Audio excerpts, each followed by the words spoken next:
Sa pagbabalik ng ating balitaan, pangatlong linggo na ng Fire Prevention Month at iilan na rin ang mga nababalitaan nating insidente ng sunog sa Metro Manila at mga karatig lugar nito. Kasama po natin live sa PTV News Center si Senior Superintendent Bobby Baruelo ng Bureau of Fire Protection upang pag-usapan ang ilang plano pa ng BFP sa taong ito, gayon na rin ang mga paraan sa pag-iwas sa sunog. Magandang umaga, Senior Superintendent Baruelo. Sir, magandang umaga po. Magandang umaga din po sa lahat ng inyong mga taga-subaybay.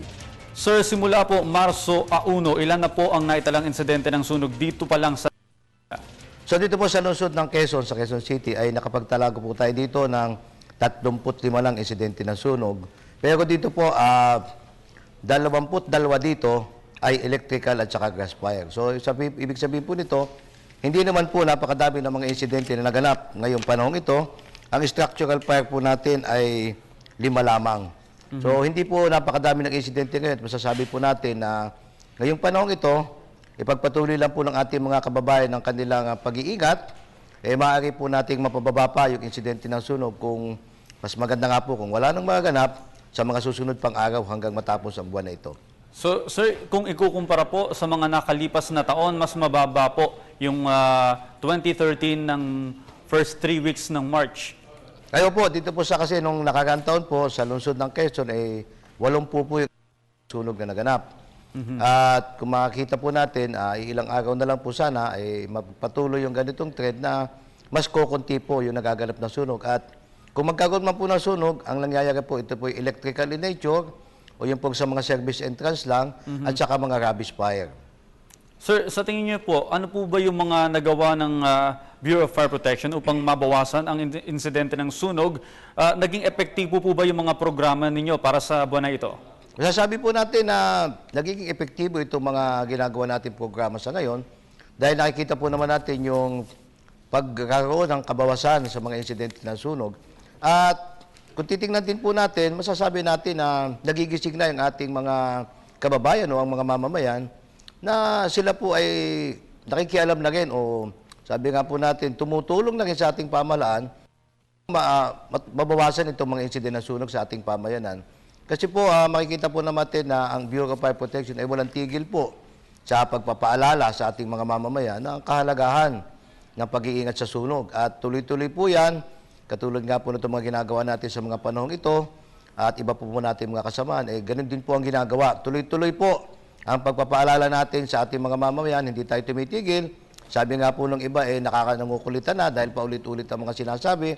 Pero sa amin po, mga taga-Bureau of Fire Protection, kami po ay hindi titigil sa pagbibigay ng kaalaman at pagpapaalala sa ating mga mamamayan upang maiwasan po ang mga insidente ng sunog. Yes, sir. Yung pagbibigay po ng kaalaman na yan, may plano rin po ba kayo na magsagawa ng mga seminar sa mga barangay upang magbigay ng impormasyon? Sa katunayan po, patuloy po yung ating pagbibigay ng mga lectures and seminar sa ating mga barangay. Ito po ay parte ng ating programa ngayong panahon ng Fire Prevention Month at yan po tuloy-tuloy sa buong taon. Yung po tinatawag nating ugnayan sa barangay. At patuloy po yan na ginagawa ng ating mga tauhan upang, sabi nga po natin, may pailala at may paalam sa ating mga mamamayan na tayo po sa Bureau of Fire Protection ay hindi tumitigil. Tayo po ay patuloy na nagpapaalala at binibigay sa kanila ang mga kaalaman upang maiwasan itong mga insidente ng sunog na ito. Sir, good morning po. Sir Perciling Pelago, sir, kamusta na yung mga Australian fire trucks natin? Na-deploy na po ba natin ito sa iba't ibang provinces or cities dito sa Metro Manila?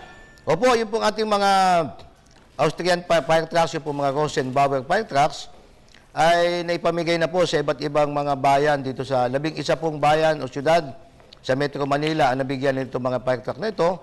At ito po ay nakakatulong na sa ating mga firefighters upang, sabi nga po natin, makatulong sa pag-apula ng mga sunog na nagaganap sa iba't ibang pamayanan.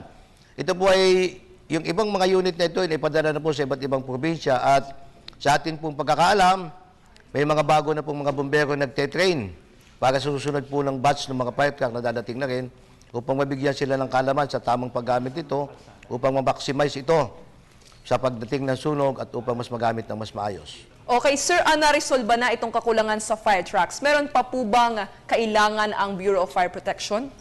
Ay sa kakatunayan po, hindi lang po fire equipment kasi talaga naman kailangan ng Bureau of Fire Protection itong equipment dahil po siya isang equipment-based agency. Ibig sabihin po, kinakailangan niya ng mga kagamitan, kagaya ng mga fire trucks, firefighting coat, boots, and bunker coat. So yun po, isa pa namin problema, yun pong mga personal equipment, sana po yung madagdagan pa. At sa ngayon kasi hindi pa sumasapat ng mga gamit nito. Gayon din po yung mga Bureau of Fire Protection personnel dahil napakadami pa pong kulang ng personnel ng Bureau of Fire Protection. Hindi lang po dito sa National Capital Region, kundi sa iba't ibang lugar sa buong Kapuluan. Yes, good morning Superintendent Baruelos, Vivian Gulia po. Morning, ma'am. Sir, tatanong ko lang po, kamusta na yung inspection po ninyo ng mga buildings kung sa pagpe-prevent po nitong fire, kung ang mga buildings po ay handa sakaling magkaroon po ng sunog? Opo, sa katunayan po yung ating inspection sa iba't ibang establishmento, hindi lang po dito sa amin, sa Quezon City at sa Metro Manila, kundi po sa buong Kapuluan. Yan po ay patuloy na sinasagawa ng ating mga tauhan upang masigurado po lahat ng establishmento ay nakakomply sa requirement ng fire code. Kasi po, pag ang isang establishment ay nakakomply sa requirement ng fire code, mas maliit sa na magkaroon ng sunog sa kanilang establishment. Ganon din po, kung magkakaroon ng sunog at sila ay sapat ng kaalaman at sapat ng kagamitan na nakalagay sa kanilang mga establishmento, ang sunog pong ito hindi lalaki o kaya ay hindi kakalat at mananatili na lamang ito kung saang lugar siya nagsimula. Yes, Superintendent Baruelos, can you please inform us po, ano po yung mga basic points dito sa sinasabi po ninyong fire code Kasi na dapat dito- pong tandaan ng ating mga kababayan? Okay, dito po kasi sa fire code natin, nakalagay po dito sa batas na ito, ang lahat-lahat po ng mga pangangailangan o lahat-lahat ng dapat gawin ng isang may establishmento, pag ito man ay residential, institutional, o iba't ibang klase. Lahat po dito ay nakalagay kung ano mga dapat gawin, kung ano ang dapat incorporate sa building. Yun po tinatawag nating passive and active fire protection. Dapat po kasi nandito lahat ito upang mas maiwasan po natin yung insidente na sunog. Ngayon din po, nandito rin po sa fire code yung mga iba't ibang mga batas na dapat tuparin ng mga tao. Katulad po sa pagpapagawa ng building, ng mga bagong building, doon sa mga nakatayo ng building, at sa iba't iba po pong mga gusali na nakatayo o itatayo pa lamang. Would you know, sir, kung gaano na po karami yung nai-inspection ninyong mga establishments at ilan po sa kanila ang compliant? So far po, dito po sa Quezon City, hindi ko lang po matiyak, bakit ilang libo na po yung na-inspection naming establishmento simula noong January hanggang ngayon. At kaganiwan naman po sa mga establishmento ito ay compliant sa fire code. Kasi po, pag isang establishmento hindi nakapag-comply sa requirement ng fire code, sila po ay pinapadalan po natin ng deficiency notice o ipinapaalam natin sa kanila ang kanilang upang ito ay kanilang matugunan. At pagtatapos po yung tinatawag na grace period, dyan po ay binabalikan natin, tinitingnan natin yung compliance nila. At kung hindi pa rin po sila nakakapag-comply, sila po ay binibigyan namin ng, pag pinagbabayad po namin sila ng fine upang masiguro po yung kanilang pag-comply sa mga requirement ng fire code. Sa ngayon po, sa Quezon City po ay ilang establishmento ang mga, sabi nga po natin, nakikita natin hindi compliant sa requirement ng fire code. At ito'y patuloy po namin ginagawa ng aksyon upang masigurado ang kanilang pagtupad sa alintuntunin nito at upang masigurado po yung kaligtasan ng ating mga mamamayan.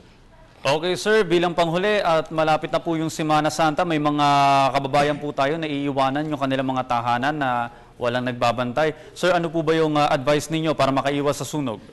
Opo, importante po dyan ay siguraduhin po natin na yung po mga electrical appliances natin na hindi naman natin ginagamit ay atin pong i-unplug. At kung wala rin naman po tayong importante mga bagay na dapat na, halimbawa po yung ating mga refrigerator, hindi naman napakadami ng laman, sigurado mas maganda po pag alis natin ang ating tahanan, ipatay na po natin yung ating main switch upang masigurado natin na hindi magkakaroon ng insidente na sunog sa ating mga tahanan sa ating pag-alis.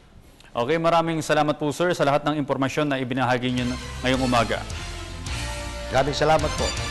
Yan po si Senior Superintendent Bobby Baruelo ng Bureau of Fire Protection. Marami pang dapat abangan sa pagbabalik ng balitaan.